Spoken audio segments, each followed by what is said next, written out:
Hello again, folks. It's Jerry Stevenson, Chief Redneck in charge at the Redneck BBQ Lab in McGee's Crossroad in Benson, North Carolina. Here today again in the RBL studios to show you folks how to make barbecue pit beans at home, just like I do at my house. Before I get started, let's go right down here real quick. Let's subscribe to this channel if you're not already subscribing to it. Click on that bell. That bell will let you know when the new videos are dropped. You'll be the first to know before they come out. Share this with your friends. We're doing this for you guys to inspire you, to get you out cooking, just to kind of think about different stuff. You know, come together, cook. It's awesome. Lastly, please like this video. You know we love the love. So leave your comments and suggestions as well as to what you thought about the video and what you would like to see us do in the future. So let's hop into it. The bean. Most of us in Eastern North Carolina grew up on the bean. It was usually the lima bean, the field pea, the black bean, the black-eyed pea. You know, those were the beans that typically are the green bean that we grew up on. Another one of the beans kind of that I grew up on too was the pinto bean. My mom used to use pinto beans in chili, and we'd have with side meat. Side meat means a piece of pork. And out of all the beans, probably the lima shares a deep root inside me. The lima bean is probably my favorite, but my next probably favorite bean is the little innocuous little pinto bean. And this recipe today is one of the ones that I kind of came up with as the way to use some different ingredients to put some stuff together, some of the leftover stuff that we had, put something together to put something on the side of the pit that not only could go with whatever protein I was cooking that day, but also something that I could eat on, just have a little snack along the way as we were going. So here's this recipe I'd like to show you guys. So first thing is we always start out, it seems like everything around here with a little bit of side meat or bacon. I've got some, probably about half a pound of bacon right here. It's just hickory smoked bacon that we do at the lab. Cherry, you know, bacon we cure for like 7 days, you know, with our homemade seasonings, and then take it out of that brine, and you know, we put it into our smokers. I don't know if you've ever been to the Redneck BBQ Lab, but one of the things that we're besides barbecue that people really like is the fact that we cook our own bacon, and this is part of it here. This is the end pieces that we kind of save, that we don't make into slices, and we use it for seasoning stuff like our baked beans and stuff like that. And we like to kind of just keep some on the side just to be able to use for different dishes like this. So we've got our bacon in there. We're going to cut on this fancy schmancy induction cooktop smoker here. I love cooking with gas. I don't know if you guys love the gas. We grew up on electric at home, and this induction is just really cool. It works with magnets bouncing. You can use it with cast iron. We love our cast iron. This is a cast iron, actually enameled skillet that Lodge makes. There's a brand out there that makes a really super duper expensive one, and the Lodge is one that I kind of prefer. I can take this, I can cook on the cooktop like what we're doing now, or I can take this straight to the pit or to the oven, put whatever I want in there, put it in there. It may blacken up, it may brown up from the smoke or the char, but it cleans up really nice. If you don't really want to spend a little extra money to get the enamel one, the regular Lodge cast iron Dutch oven, I've got 3 or 4 of them, and I wear them out. I really truly do. So we finally got this induction cooktop going right here. We've got our onions that I just put in there. That was one medium onion I put in there. I like a lot of onions in this recipe. You guys don't have to put a lot in there, but I like it. Along with that onion, I'm gonna put in one seeded, we took the seeds out of a jalapeno, split it in half, took the seeds out and the ribs, the little white parts inside of it, diced that up as well. You can use, this is the whole thing about pit beans. This is my recipe. Pit beans, it's like chili. There's many different recipes out there. I mean, this one's mine. I'm not a bell pepper person. I think you guys have, if you watched some of our videos before, you know, with our stuffed jalapeno or poblano peppers, you know I don't really like green peppers, so I substitute poblanos a lot of times and jalapenos in lieu of green peppers. But you could put the pepper in there, you could leave the pepper out. Really doesn't matter. It's just one of those things that I think does add to the dish. Gives a little spicy earthiness back there in the background. Earthiness, kind of a grassy taste, but one that works really well with this beans, along with another ingredient I'll show you guys here in a little bit. Now that this is starting to sweat, I want to go ahead and introduce another protein. Now, in terms of pit beans, you guys can do this without meat. This can be a completely vegetarian dish. You can opt to put in different stuff. You could put in tofu if you wanted to, if you really wanted some kind of chunky texture stuff. Jackfruit will work in here is another one. If you guys stay tuned and subscribe to our YouTube channel, you will see our vegetarian takes on barbecue that we're going to do.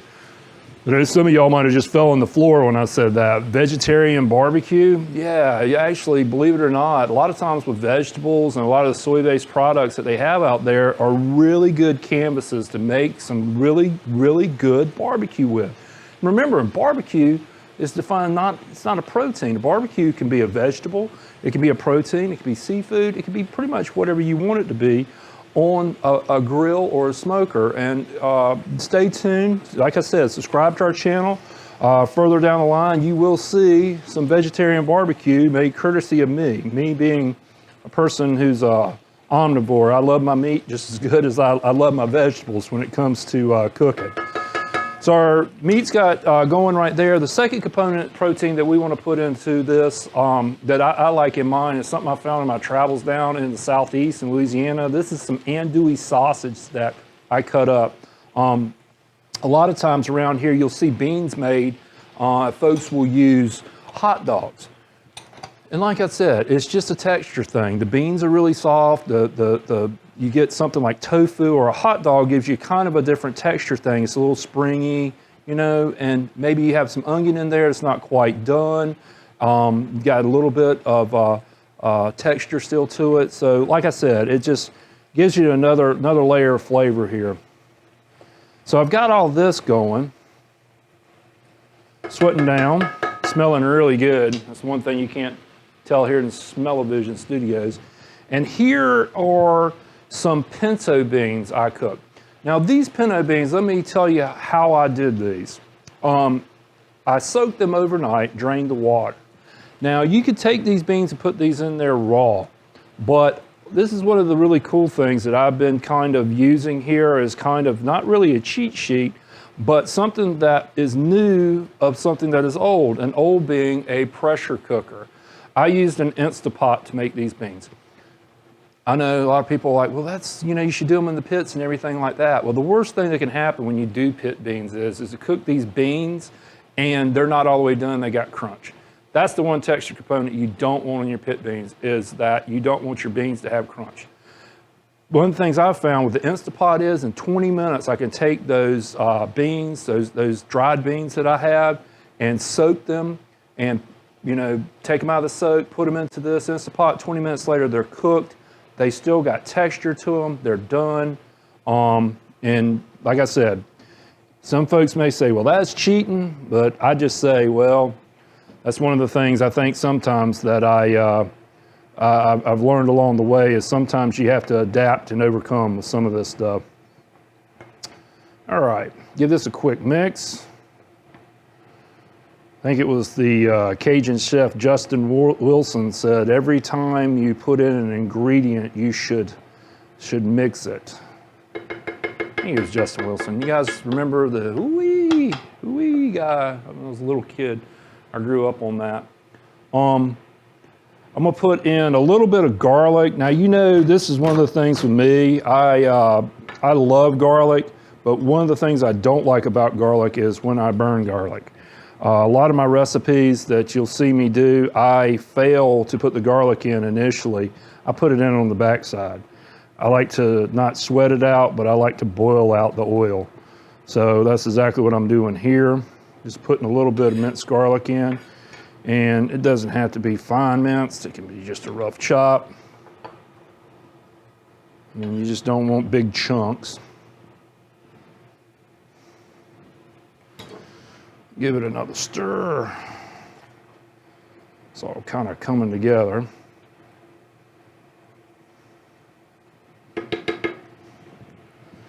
Next ingredient that I'm going to put into this is my seasoning. And my seasoning components are going to be thing that I rely on probably the most in barbecue is our competition rub. This is our competition rub that I put, like I say, on everything from popcorn to baked potatoes to brisket to chicken. I put it on everything and I season my food with it.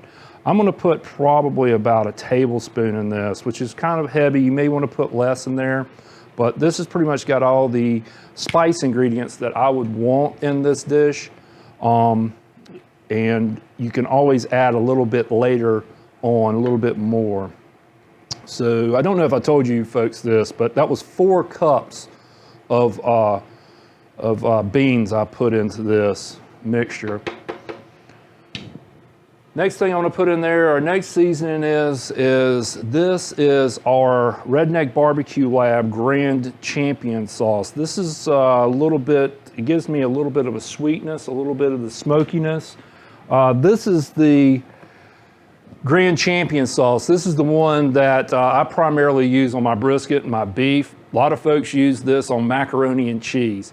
It's a spicy, peppery sauce. Spicy not meaning hot, but spicy meaning one that just kind of makes your mouth pucker up, pop open, opens up your senses where you can kind of smell and taste something different. And it's got a little bit of smoke on the background. So this is my secondary component that I'm putting in there for my seasoning. Get this in there.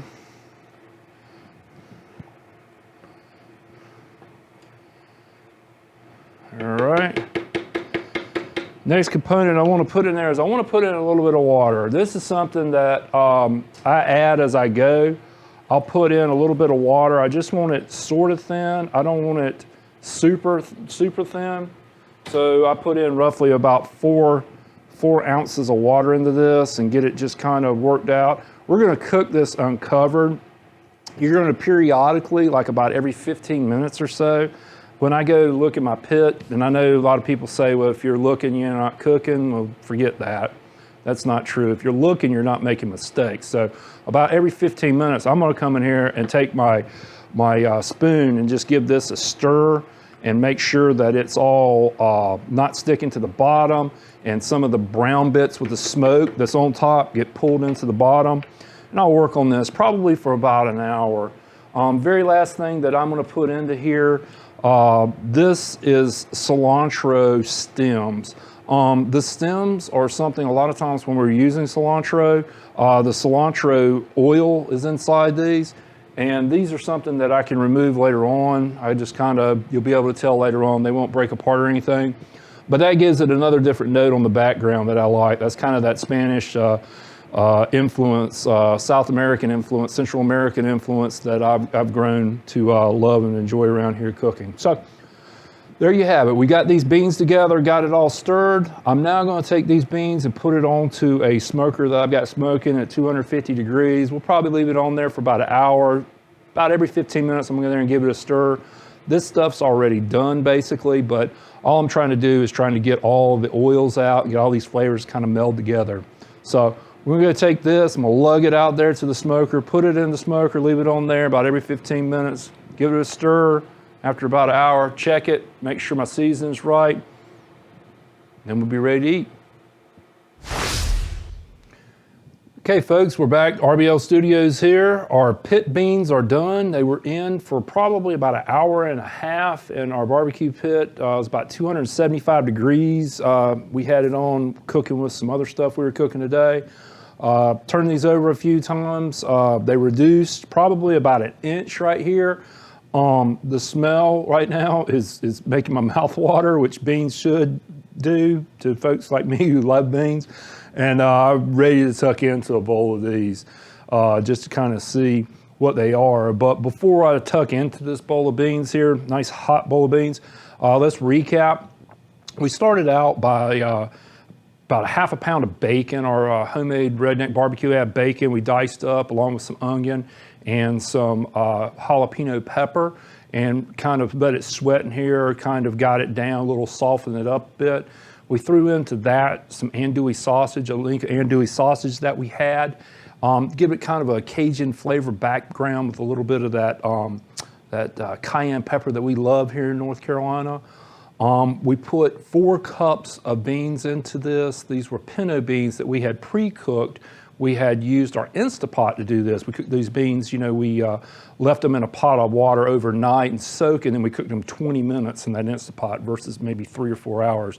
Kind of a cheat, but something, like I said, that it just makes sure that these beans are soft in here and they're not hard. We added a little bit of garlic there on the end, along with a cup of the Redneck BBQ Lab Grand Champion sauce, that smoky, peppery style sauce that we usually use on our brisket. It's one of the other things I like putting in my pit beans. I always like adding a little bit of background. That's the seasoning, really, is this in the background is our seasoning. I added a little bit of water to this, as well as some cilantro stems, about 4 or 5 cilantro stems. I wanted that oil to kind of bake out of it. I didn't really want the bits and pieces of cilantro in this as much as I really wanted the oil that's in those stems. So there you have it. There's a quick recap on what we did and how we got to this place. So now let's see how we did. You can see they're nice and hot. You could put more liquid, less liquid. Like I said, it's completely up to you. These pit beans, you can use whatever proteins you want in it. You don't have to use, we use the bacon and that andouille sausage. I mean, you could use brisket and pork. You could use whatever you like. Your preference, your call, you know, your beans. So, but these are the beans that I kind of like. Boy, I mean, what kind of degree of burn do you think's about to happen to Jerry right here, right now? They are hot off that pit. Let's get a little bit of love here and kind of let it cool off. They smell wonderful. It's one of the things, you know, we do these videos all the time, and I really would love to be able to invite people to come in here, but you really can't. Just to be able to smell, shut your eyes and smell sometimes. Smell and listen. Boy, see what your taste buds, see what your stomach says to you.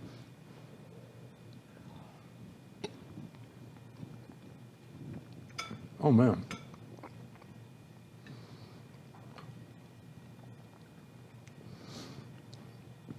That's the way I want them to be.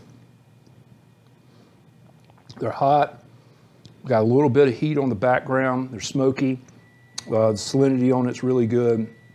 The bacon in there, along with that andouille sausage, is just excellent. A little bit of that onion and then that cilantro oil. That cilantro from those stems in there really comes through here in the end when you take a bite.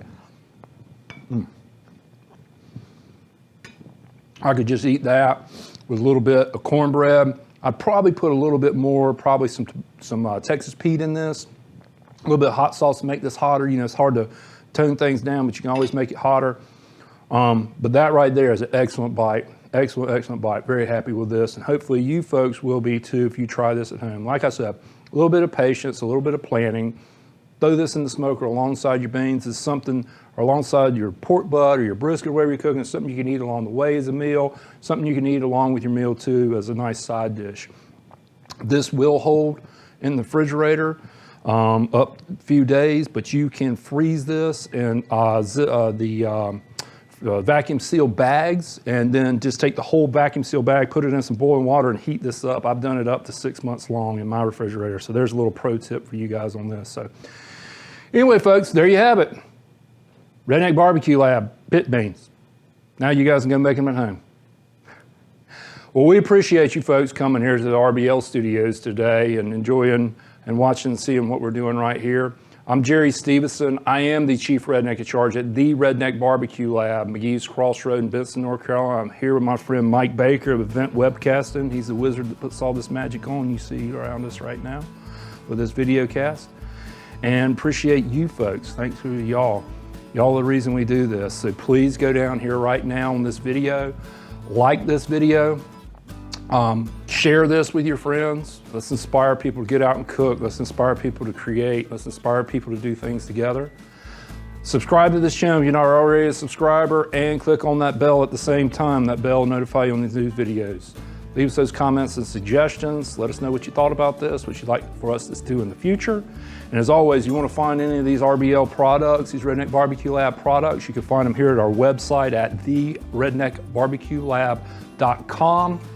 That's theredneckbbqlab.com/findourSauce. Type in your zip code, search parameter. It'll show you where stores are conveniently located by, so you can go pick them up, or you can find the ones that are on there that will ship to you guys overseas or throughout the United States. So as always, folks, thank you guys for being here. You're really special. Let's keep this going. Let's keep being kind to people. Let's keep being patient with people. Keep passing those smiles around. Let's just blast this world with positivity and just keep spreading this message, you know? Like I said, it's up to us to make this a better place. Let's do it. Starts with you. Thank you guys for being here. Love you. See you down the road.